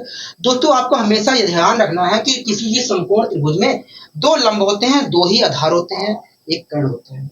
अगर दोस्तों मैं इसे बेस मानता हूं, अगर दोस्तों मैं इसे बेस मानता हूं तो अगर दोस्तों मैं इसे बेस मानता हूं, इसे एक क्षैतिज रेखा मानता हूं, तो इस क्षैतिज रेखा पर ये वाली जो भुजा है लंब है। तो इस प्रकार देखा जाए तो ये बेस हो गया, ये हमारा क्या हो गया, लंब हो गया, हाँ हो गया। अगर दोस्तों हम इसे क्षैतिज वाली रेखा मान रहे हैं मतलब बेस मान रहे हैं तो लंब हमारा ये कहलाएगा। तो आप एक बार मुझे इसे लंब कह रहे हैं, आपने इसे लंब कहा, एक बार इसे लंब कहा, तो कितने लंब कहोगे, 2 लंब। एक बार आपने इसे बेस कहा, एक बार आपने इसे बेस कहा, तो कितने बेस कहोगे, 2 बेस, हाँ हाँ। लेकिन दोस्तों कब कौन सा लंब होगा ये आप डिसाइड नहीं कर सकते, ये आप डिसाइड नहीं करेंगे, ये कोण डिसाइड करेगा, कोण डिसाइड करेगा। अगर दोस्तों आप इसके सापेक्ष बात कर रहे हैं, अगर दोस्तों आप इसके सापेक्ष इस कोण के सापेक्ष, अगर दोस्तों आप इस कोण के सापेक्ष बात कर रहे हैं तो इस कोण के सामने वाली जो भुजा होगी, इस कोण के सामने वाली जो भुजा होगी वो लंब होगी, क्या होगी, लंब होगी। अगर दोस्तों आप इस कोण के सापेक्ष बात कर रहे हैं तो ये वाली जो भुजा होगी वो लंब होगी, ठीक है। और ये वाली जो भुजा होगी, ये वाली जो भुजा होगी ये हमारा आधार होगा। और आपको ये बात अच्छे तरीके से पता है कि 90 डिग्री के सामने वाली जो भुजा होती है वो कर्ण होती है, हाँ कि ना, हो गया हाँ। अगर दोस्तों आप इस कोण के सापेक्ष बात कर रहे हैं, अगर दोस्तों आप इस कोण के सापेक्ष बात कर रहे हैं तो इस कोण के सापेक्ष वाली भुजा इस कोण के सापेक्ष इस कोण के सामने वाली भुजा लंब कहलाएगी। अगर दोस्तों आप इस कोण के सामने अगर दोस्तों इस कोण के सापेक्ष आप बात कर रहे हैं तो इस कोण के सामने वाली भुजा लंब कहलाएगी। अगर दोस्तों आप इस कोण के सापेक्ष बात कर रहे हैं तो इस कोण के सामने वाली भुजा लंब कहलाएगी और ये वाली आधार कहलाएगी, ठीक है। ये बातें आपको अच्छे तरीके से पता होनी चाहिए। मैं फिर से बता दे रहा हूं दोस्तों, किसी भी समकोण त्रिभुज में 2 लंब होते हैं, 2 आधार होते हैं, लेकिन ये आप डिसाइड नहीं करेंगे कि कौन आधार होगा कौन लंब होगा, ये डिसाइड करेगा यहाँ पर। अगर दोस्तों हम इस कोण के सापेक्ष बात कर रहे हैं तो इस कोण के सामने वाली भुजा लंब कहलाएगी और ये आधार कहलाएगी। अगर दोस्तों हम इस कोण के सापेक्ष बात कर रहे हैं तो इस कोण के सामने वाली भुजा लंब कहलाएगी और ये आधार कहलाएगी। और आपको ये बात पता है कि 90 डिग्री के सामने वाली भुजा जो होती है कर्ण होती है, ठीक है। कोई दिक्कत कोई परेशानी तो नहीं, हमें कोई दिक्कत कोई परेशानी नहीं है, हमें यहाँ तक कोई दिक्कत कोई परेशानी नहीं है, ठीक है। दोस्तों आपको अच्छे तरीके से पता है कि यहाँ पर तो कुछ तो कोण जरूर बन रहा होगा, यहाँ 2 रेखाएं अगर यहाँ पर मिल रही हैं तो कुछ तो जरूर कोण बन रहा होगा, हाँ। मान लीजिए इनके बीच के कोण बन रहा है थीटा डिग्री में, कोण बन रहा है, क्या बन रहा है, थीटा बन रहा है, कुछ तो बन रहा होगा, हाँ। तो मैंने मान लिया थीटा, कोई दिक्कत कोई परेशानी तो नहीं, हमें कोई दिक्कत नहीं, ठीक है। दोस्तों यहाँ पर हम नाम भी दे सकते हैं, वैसे भी बात कर सकते हैं। दोस्तों ये देखा जाए तो ये हमारा लंब वाली भुजा है, ये हमारा आधार वाली भुजा है, इस कोण के सापेक्ष देखा जाए तो, ठीक है।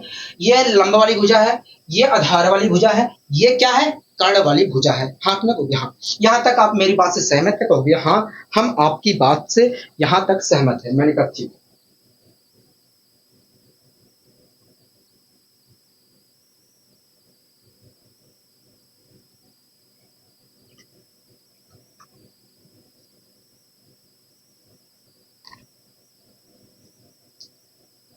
दोस्तों दोस्तों ये जो दोस्तों ये क्या है कहोगे, ये देखा है तो परपेंडिकुलर है मतलब ये लंब है। हाँ, ये क्या है कहोगे, ये दिखा है तो हाइपोटेनियस है मतलब कर्ण है।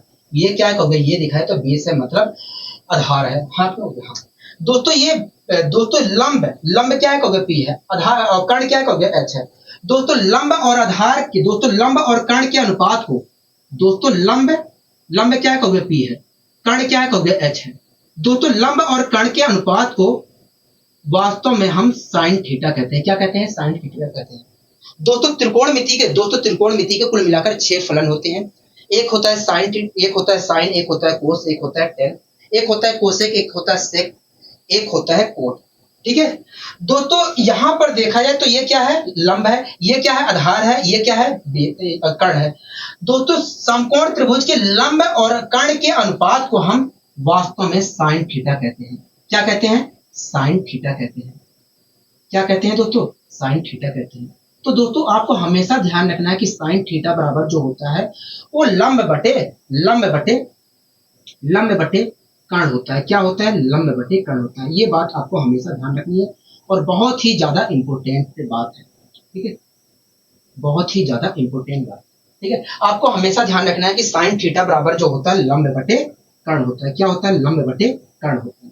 ठीक है, इसी प्रकार दोस्तों बेस क्या है कहोगे, बेस तो देखा है तो ये है। हाँ हाइपोटेनियस तो ये है कहोगे। हाँ इसी प्रकार दोस्तों बेस और इसी प्रकार दोस्तों आधार और कर्ण के अनुपात को, इसी प्रकार दोस्तों आधार क्या कहोगे, बी है।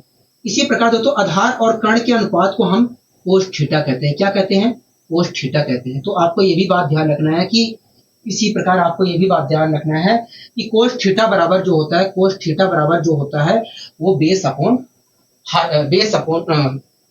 आधार अपॉन कर्ण होता है।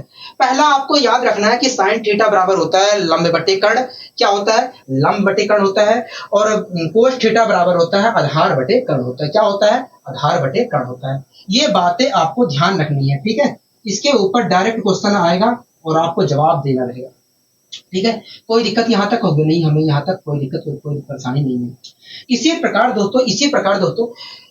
दोस्तों आप मुझे बताइए लंब क्या कहोगे। देखिए लंब तो हमारा ये वाली है, आधार क्या कहोगे, ये है। हाँ इसी प्रकार दोस्तों लंब हमारा क्या है कहोगे, देखिए लंब तो हमारा P है, आधार क्या है कहोगे, H है। इसी प्रकार दोस्तों लंब और आधार के अनुपात को, इसी प्रकार दोस्तों लंब और आधार को हम टेन थीटा कहते हैं। क्या कहते हैं, टेन थीटा कहते हैं। इसी प्रकार दोस्तों हम लंब और आधार के अनुपात को हम टेन थीटा कहते हैं। तो दोस्तों आपको हमेशा ध्यान रखना है कि साइन थीटा बराबर होता है लंब बटे कर्ण, कोस थीटा बराबर होता है आधार बटे कर्ण होता है, और टेन थीटा बराबर होता है लंब बटे आधार। क्या होता है, लंब बटे आधार होता है। ठीक है, कोई दिक्कत कोई परेशानी कोई नहीं, यहाँ तक हमें कोई दिक्कत कोई परेशानी नहीं है। यहाँ तक हमें कोई दिक्कत कोई परेशानी नहीं है। मैंने कहा ठीक है। इसी प्रकार दोस्तों साइन थीटा बराबर क्या होता है, लंब बटे कर्ण होता है। हाँ हाँ इसी प्रकार दोस्तों कोसेक थीटा बराबर, इसी प्रकार दोस्तों कर्ण क्या है भैया, देखिए कर्ण हमारा H है और लंब क्या है P है। इसी प्रकार दोस्तों कर्ण और लंब के अनुपात को, इसी प्रकार दोस्तों कर्ण और लंब के अनुपात को हम कोसेक थीटा कहते हैं। क्या कहते हैं, कोसेक थीटा कहते हैं। क्या कहते हैं दोस्तों, कोसेक थीटा कहते हैं। कर्ण और लंब के अनुपात को हम क्या कहते हैं, कोसेक थीटा कहते हैं। आपको दोस्तों हमेशा ध्यान रखना है कि कोसेक थीटा बराबर होता है कर्ण बटे लंब होता है। क्या होता है, कर्ण बटे लंब होता है। ठीक है, कोई दिक्कत कोई परेशानी कोई नहीं। इसी प्रकार दोस्तों कोस थीटा बराबर होता है आधार बटे कर्ण। हाँ इसी प्रकार दोस्तों कर्ण बटे आधार को, इसी प्रकार दोस्तों कर्ण बटे आधार को हम सेक थीटा कहते हैं। क्या कहते हैं, सेक थीटा कहते हैं। तो आपको हमेशा ध्यान रखना है कि सेक थीटा बराबर जो होता है वो कर्ण बटे आधार होता है। क्या होता है, कर्ण बटे आधार होता है। क्या होता है दोस्तों, कर्ण बटे आधार होता है। आपको हमेशा ध्यान रखना है कि सेक थीटा बराबर होता है कर्ण बटे आधार।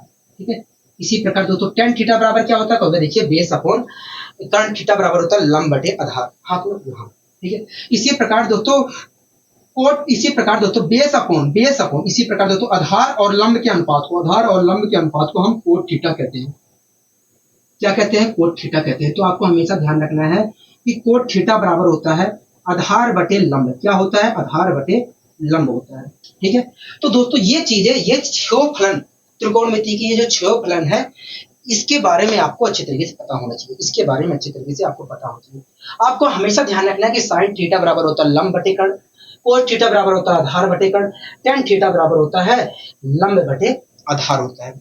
इसी प्रकार आपको याद रखना है कि कोसेक थीटा बराबर होता है आधार कोसेक थीटा बराबर होता है कर्ण बटे लंब होता है, सेक थीटा बराबर होता है कर्ण बटे आधार, कोट थीटा बराबर होता है आधार बटे लंब होता है। याद करने का दोस्तों आपको यही तरीका है कि साइन थीटा बराबर साइन थीटा का उल्टा जो होता है कोसेक थीटा होता है। अगर दोस्तों आपको साइन थीटा की वैल्यू याद है, साइन थीटा बराबर क्या होता है लंब बटे कर्ण होता है।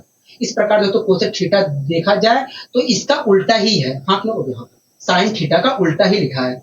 तो अगर आपको साइन थीटा का याद है वैल्यू तो आप कोसेक थीटा की आपको अच्छी तरीके से याद हो जाएगा। इसी प्रकार दोस्तों आप देख रहे हैं कि कोस थीटा बराबर होता है आधार बटे कर्ण, हाँ लोग यहाँ, और सेक थीटा जो है वो वास्तव में कर्ण बटे आधार है, हाँ लोग यहाँ। तो यहाँ पर आप देख रहे हैं कि सेक थीटा जो है वास्तव में कोस थीटा का उल्टा है। तो अगर आपको दोस्तों कोस थीटा याद है, कोस थीटा बराबर होता है आधार बटे कर्ण होता है। अगर आपको याद है तो आप सेक थीटा का आराम से आपको याद हो जाएगा, क्योंकि जो सेक थीटा होता है वो वास्तव में कोस थीटा का उल्टा होता है। इसी प्रकार आप दोस्तों देख रहे हैं कि टेन थीटा बराबर होता है लंब बटे आधार, और कोट थीटा जो है वो आधार बटे लंब है। हाँ लोग यहाँ पर देख रहे हैं कि ये वास्तव में उल्टा ही तो है कब यहाँ। अगर दोस्तों टेन थीटा याद है तो आपको कोट थीटा अपने आप ही याद हो जाएगा, ठीक है। कोई दिक्कत कोई परेशानी कब नहीं, हमें यहाँ तक कोई दिक्कत कोई परेशानी नहीं। तीन चार चीजें मैं आपको और सिखाने की यहाँ पर कोशिश करूंगा और आपको उसे हमेशा ध्यान भी रखना है, ठीक है दोस्तों। तो आप देख रहे हैं कि साइन थीटा बराबर क्या है लंब बटे कर्ण है, हाँ लोग कोसेक थीटा बराबर क्या है कर्ण बटे लंब है। वास्तव में देखा जाए तो ये क्या है उल्टा ही तो लिखा है कब यहाँ। ये वास्तव में लंब बटे कर्ण है, ये क्या लिखा है कर्ण बटे लंब लिखा है। ये वास्तव में क्या लिखा है उल्टा ही तो लिखा है कब यहाँ।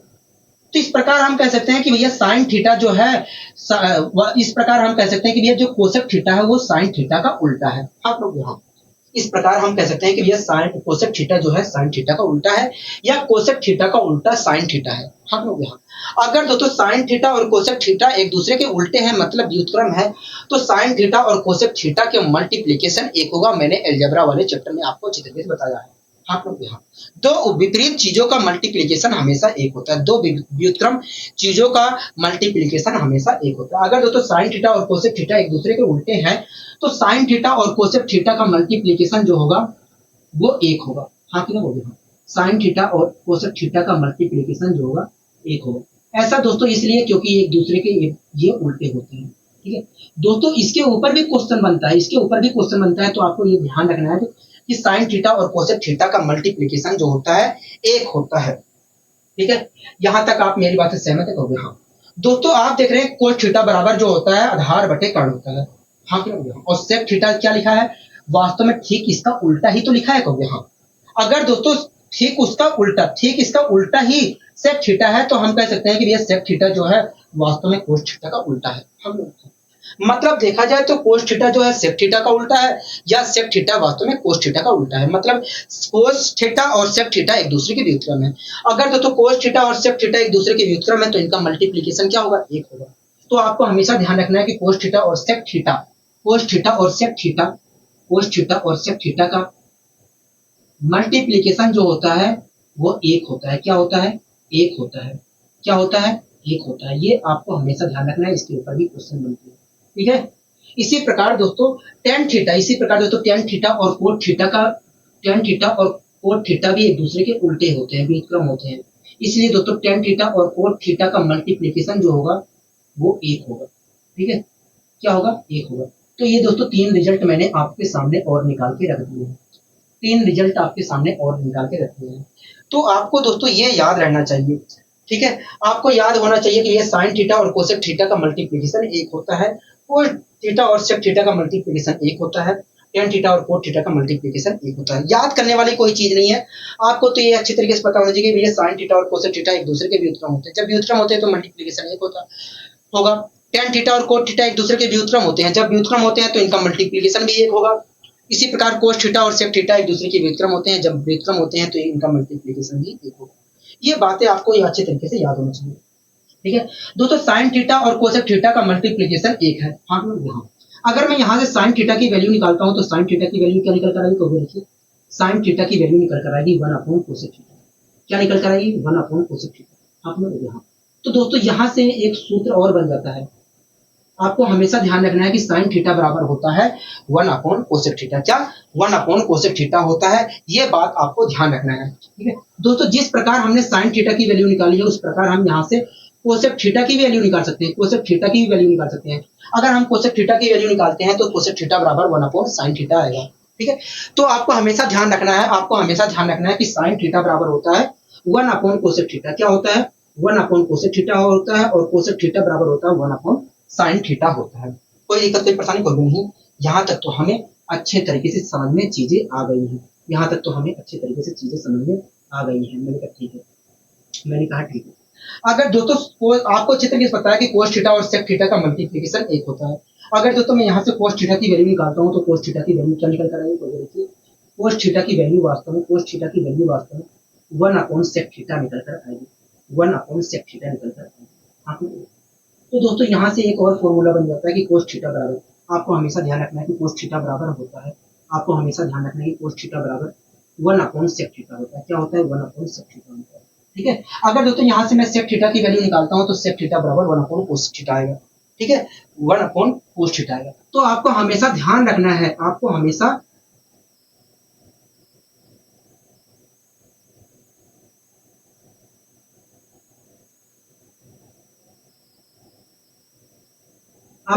ध्यान रखना है कि कोस थीटा बराबर 1 अपॉन सेक थीटा होता है और सेक थीटा बराबर 1 अपॉन कोस थीटा होता है। ठीक है, कोई दिक्कत कोई परेशानी कोई भी नहीं, हमें कोई दिक्कत कोई परेशानी नहीं है। इसी प्रकार दोस्तों आपको ये भी बात पता है कि टेन थीटा और कोस थीटा का मल्टीप्लिकेशन जो होता है एक होता है। अगर दोस्तों यहाँ से मैं टेन थीटा की वैल्यू निकालता हूँ, टेन थीटा की वैल्यू निकालता हूँ तो टेन थीटा बराबर क्या निकल कर आएगा, तो टेन थीटा बराबर 1 अपॉन कोस थीटा आएगा। तो आपको ये ध्यान रखना है, आपको हमेशा ध्यान रखना है कि टेन थीटा बराबर होता है 1 अपॉन कोस थीटा। ठीक है, अगर मैं यहाँ से कोस थीटा की वैल्यू निकालता हूँ तो कोस थीटा बराबर आएगा 1 अपॉन टेन थीटा। ठीक है, तो आपको दोस्तों ये ध्यान रखना है कि साइन थीटा और कोसेक थीटा का मल्टीप्लिकेशन एक होता है, कोस थीटा और सेक थीटा का मल्टीप्लिकेशन एक होता है, टेन थीटा और कोस थीटा का मल्टीप्लिकेशन एक होता है। इसके ऊपर भी क्वेश्चन बनते हैं। आपको इसके साथ साथ ये याद रखना है कि साइन थीटा बराबर होता है 1 अपॉन कोसेक थीटा या कोसेक थीटा बराबर होता है 1 अपॉन साइन थीटा। ठीक है, इसी प्रकार आपको याद रखना है कि कोस थीटा बराबर होता है 1 अपॉन सेक थीटा या सेक थीटा बराबर होता है 1 अपॉन कोस थीटा। इसी प्रकार आपको यह भी ध्यान रखना है कि टेन थीटा बराबर होता है 1 अपॉन कोस थीटा या कोस थीटा बराबर होता है 1 अपॉन टेन थीटा। ठीक है, कोई दिक्कत कोई परेशानी कोई भी नहीं, हमें कोई दिक्कत कोई परेशानी नहीं है, यहाँ तक तो हमें कोई दिक्कत कोई परेशानी नहीं है। आपने अच्छे तरीके से समझाने का प्रयास किया है, आपने यहाँ पर अच्छे तरीके से समझाने का प्रयास किया है। मैंने कहा ठीक है दोस्तों एक बात बताइए, एक बात मुझे बताइए टेन थीटा बराबर क्या होता है, कहोगे देखिए टेन थीटा बराबर देखा जाए तो देखिए टेन थीटा बराबर देखा जाए तो लंब बटे आधार होता है। हाँ हाँ, टेन थीटा बराबर क्या होता है, कहोगे देखिए टेन थीटा बराबर लंब बटे आधार होता है। ठीक है, कोई दिक्कत कोई परेशानी कोई नहीं। दोस्तों अगर मैं लंब को कर्ण से डिवाइड कर दूं और आधार को भी कर्ण से डिवाइड कर दूं तो आपको कोई दिक्कत कोई नहीं। अगर दोस्तों मैं यहाँ पर डिवाइड करता हूँ हाइपोटेनियस से तो यहाँ पर P अपॉन H होगा, यहाँ पर भी अगर मैं डिवाइड करता हूँ तो क्या होगा P अपॉन H होगा। ठीक है दोस्तों, आप मुझे बताइए कर्ण अपॉन लंब क्या होता है, साइन थीटा होता है। तो क्या मैं इसकी जगह साइन थीटा लिख सकता हूँ, बिल्कुल लिख सकते हैं, साइन थीटा लिख सकता हूँ। इसी प्रकार दोस्तों यहाँ पर देखा है तो ये बेस अपॉन कर्ण लिखा है, बेस अपॉन कर्ण क्या होता है, कहोगे कोस थीटा होता है। तो क्या मैं इसकी जगह कोस थीटा लिख सकता हूँ, कहोगे हाँ लिख सकते हैं। तो इस प्रकार दोस्तों देखा जाए तो टेन थीटा बराबर sine theta upon cos theta निकल कर आ गया हम लोग यहाँ। तो आपको हमेशा ध्यान रखना है कि साइन थीटा बराबर आपको हमेशा ध्यान रखना है कि टेन थीटा बराबर sine theta upon cos theta होता है। क्या होता है, टेन थीटा बराबर sine theta upon cos theta होता है। ये बात आपको हमेशा ध्यान रखना है, कि भैया टेन थीटा बराबर sine theta upon cos theta होता है। कोई दिक्कत कोई परेशानी कोई नहीं। इसी प्रकार दोस्तों आप मुझे बताइए कोस थीटा बराबर क्या होता है, कहोगे देखिए कोस थीटा बराबर होता है, कहोगे देखिए कोस थीटा बराबर देखा जाए तो बेस अपॉन लंब होता है। हाँ दोस्तों, इसी प्रकार आप मुझे बताइए कोस थीटा बराबर क्या होता है, कहोगे देखिए कोस थीटा बराबर होता है बेस अपॉन लंब होता है। हाँ अगर दोस्तों मैं इसे कर्ण से भाग दे दूं दोनों को, तो कोई दिक्कत है कहोगे नहीं, हमें कोई दिक्कत नहीं, मैंने भाग दे दिया, यहाँ पर भी भाग देता हूँ। दोस्तों ये देखा जाए तो बेस अपॉन हाइट लिखा है, बेस अपॉन कर्ण लिखा है हाथ में, और बेस अपॉन कर्ण को हम क्या कहते हैं, कहोगे कोस थीटा कहते हैं। तो क्या मैं इसकी जगह कोस थीटा लिख सकता हूँ, कहोगे बिल्कुल लिख सकते हैं। इसी प्रकार दोस्तों, लंब और अपॉन कर्ण को हम क्या कहते हैं, कहोगे साइन थीटा कहते हैं। तो इसकी जगह मैं साइन थीटा लिख सकता हूँ, कहोगे हाँ, कोई दिक्कत कोई परेशानी कहोगे नहीं। तो इस प्रकार दोस्तों कोट थीटा बराबर क्या निकल कर आया, कोस अपॉन साइन थीटा निकल कर आया, कोस अपॉन साइन थीटा निकल कर आया।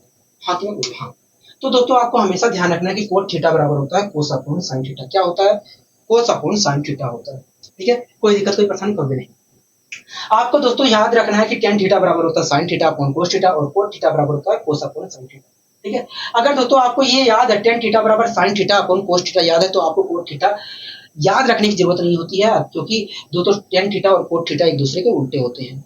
दोस्तों टेन थीटा की जो वैल्यू होगी उसका उल्टा ठीक कोट थीटा की होगी। अगर टेन थीटा की value sine theta upon cos theta है, तो कोट थीटा की वैल्यू जो होगी cos theta upon sine theta होगी। याद रखने की जरूरत नहीं है वास्तव में कोट थीटा की यहाँ पर। ठीक है, मैं यहाँ पर रिवीजन करवा देता हूँ, जिससे आपके अंदर थोड़ा क्लियरिटी आ जाए और ये चीजें अच्छे तरीके से याद हो जाए। दोस्तों साइन थीटा बराबर क्या होता है, साइन थीटा बराबर लंब बटे, दोस्तों ये आपको ट्रिक लगाना नहीं है, ट्रिक लगाना नहीं है। ठीक है, क्योंकि दोस्तों अगर आप ट्रिक लगाओगे तो आपको सवाल करने में ज्यादा समय लगेगा, आपको सवालों को करने में बहुत ज्यादा समय लगेगा। इसलिए दोस्तों आपको ट्रिक लगाना नहीं है, आपको अच्छे तरीके से याद कर लेना है। ठीक है, दोस्तों साइन थीटा बराबर होता है लंब बटे कर्ण, कोस थीटा बराबर होता है आधार बटे कर्ण, टेन थीटा बराबर होता है टेन थीटा बराबर लंब बटे आधार होता है, कोसेक थीटा बराबर जो होता है कर्ण बटे लंब होता है, सेक थीटा बराबर होता है कर्ण बटे आधार होता है, कोट थीटा बराबर होता है आधार बटे लंब होता है। ठीक है, ये छह तो आपको याद होनी चाहिए। इसी प्रकार आपको याद होना चाहिए कि ये साइन थीटा और कोसेक थीटा का मल्टीप्लिकेशन एक होता है। ऐसा किसी इसलिए क्योंकि साइन थीटा और कोसेक थीटा एक दूसरे के विपरीत होते हैं, अगर विपरीत होते हैं तो इनका मल्टीप्लिकेशन सीधी सी बात है एक होगा।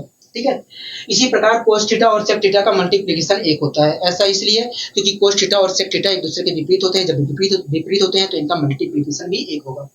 इसी प्रकार टेन थीटा और कोट थीटा का मल्टीप्लिकेशन एक होगा, क्योंकि ये एक दूसरे के विपरीत है, जब विपरीत है तो इनका मल्टीप्लिकेशन भी एक होगा। ठीक है, आपको ये भी याद रखना है कि साइन थीटा बराबर होता है वन अपॉन कोसेक थीटा, और कोसेक थीटा बराबर होता है वन अपॉन साइन थीटा। इसी प्रकार कोस थीटा बराबर होता है वन अपॉन सेक थीटा, और सेक थीटा बराबर होता है वन अपॉन कोस थीटा। इसी प्रकार आपको याद रखना है कि टेन थीटा बराबर होता है वन अपॉन कोट थीटा, और कोट थीटा बराबर होता है वन अपॉन टेन थीटा। ठीक है, यहाँ पर भी हमने दो चीजें बनाई है, को यहाँ यहाँ पर आपको याद रखना है कि भैया टेन थीटा बराबर होता है sine theta upon cos theta, और कोट थीटा बराबर होता है कोस अपॉन साइन थीटा, कोस अपॉन साइन थीटा। ठीक है, कोई दिक्कत कोई परेशानी कुछ भी नहीं, हमें कोई दिक्कत कोई परेशानी कोई दिक्कत कोई परेशानी नहीं है। आशा करता हूँ दोस्तों चीजें समझ में अच्छे तरीके से आई होंगी। ठीक है, कोई दिक्कत कोई परेशानी कुछ भी नहीं है, हमें यहाँ तक कोई दिक्कत कोई परेशानी नहीं है। दोस्तों आशा करता हूँ आज के लिए दोस्तों बस इतना ही रखते हैं। ठीक है, तो आशा करता हूँ दोस्तों आज की क्लास आपको अच्छी लगी होगी। अगर दोस्तों आज क्लास आपको अच्छी लगी तो वीडियो को लाइक शेयर और चैनल को सब्सक्राइब करना मत भूलिए। आज के लिए दोस्तों बस इतना ही, मिलते हैं अगली वीडियो में। नमस्कार।